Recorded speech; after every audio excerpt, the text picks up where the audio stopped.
So, Miss P, since pinahihirapan mo kami kanina sa shoot, ikaw naman ang pahihirapan namin ngayon, di ba? Yes. Sa ating Bookingan Time, the Showbiz Edition.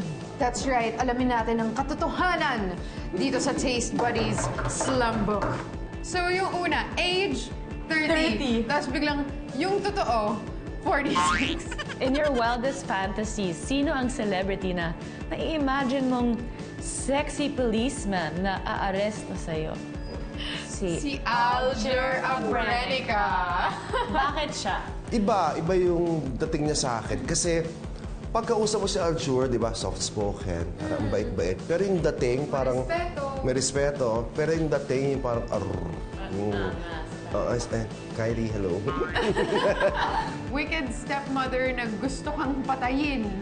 Si Sherry Hill. Well, siya talagang pinaka-intimidating, di ba? Pag... Oo, correct. Kasi talagang fan ako ni Sherry. Tapos before, tagal-tagal na, nagkaroon kami ng show pareho. So, magkasama kami sa isang show. Tapos, yung role, magkalabang kami. Kontrabida kami pareho. So, pinaghandaan ko to. Yes. So, nangyari. So, chucho. So, nung action na, gano'n na. Siyempre, first time ko, action na. Tumagot ako na parang, wala kang karapatang awayin yung pareho kami manager. Wala kang karapatang awayin yung talent ko na ganyan. Sino ka ba? Taas ko. Yung Cheryl, sinagot ako ng pabulong na parang,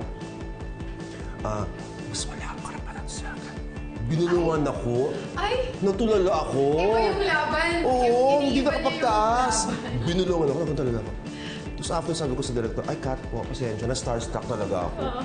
Kinat ko talaga yung sarili ko. Name your celebrity friends. Akin pala.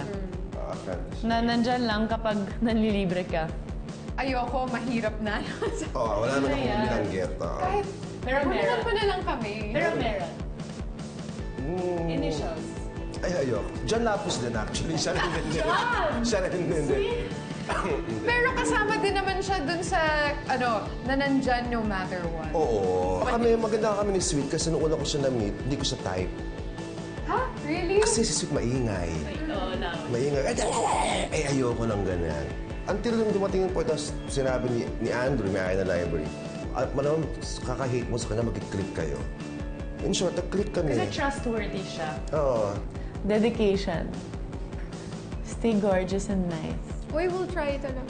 Itong dalawa ko kasing to, nakatrabaho ko na sila. Na-direct ko na rin kayo, di ba? Yes. Ayan. So, bilang artista, dumating sila sa taping ng alam yung linya, walang attitude. That makes them more beautiful. Yay! Thank you so much, Miss Okay. P.